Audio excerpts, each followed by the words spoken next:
Ես ուզում եմ, որ այսօր այստեղ հավաքված մեր տասնյակ հազարավոր հայերի կողմից անուն առ անուն հնչի մեր բոլոր պատանդարված գերիների ազատության պահանջը։ Ուզում եմ վստահ լինել, որ Բաքվի ու Երևանի բանտերում պահվող մեր հայրենակիցները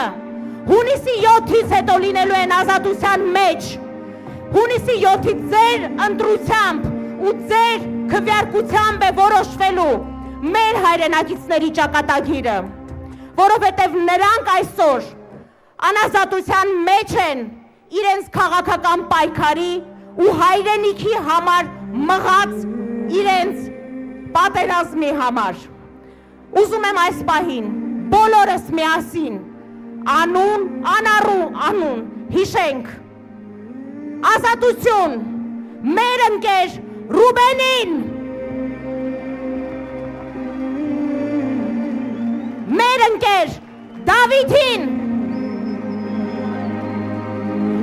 մեր ընկեր Լևոնին, մեր ընկեր Արկադի Ղուկասյանին, մեր ընկեր Բակո Սահակյանին, մեր ընկեր Արայիկ Հարությունյանին, մեր ընկեր Դավիթ Իշխանյանին,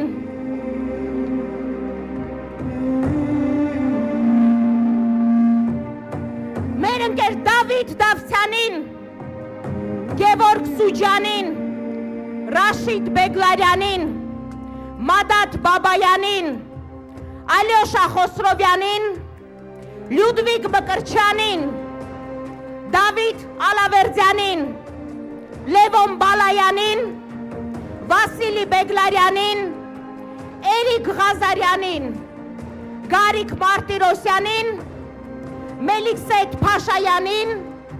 Գուրգեն Ստեփանյանին, սրանք Բաքվի բանտերում պահվող մեր հայրենակիցներն են, բայց ցավոք նաև Երևանի բանտերում ունենք մենք ընկերներ, եւ ուրեմն ազատություն մեր ընկեր Բագրատ Սրբազանին, ազատություն 17 արդարներին, ազատություն Միքայել Աճապահյանին, ազատություն մեր ընկեր Սամվել Կարապետյանին, ազատություն Արթուր Օսիպյանին, Արթուր Ավանեսյանին, մեր ընկեր Արմենին եւ իհարկե ազատություն մեր ընկեր Անդրանիկ Թևանյանին։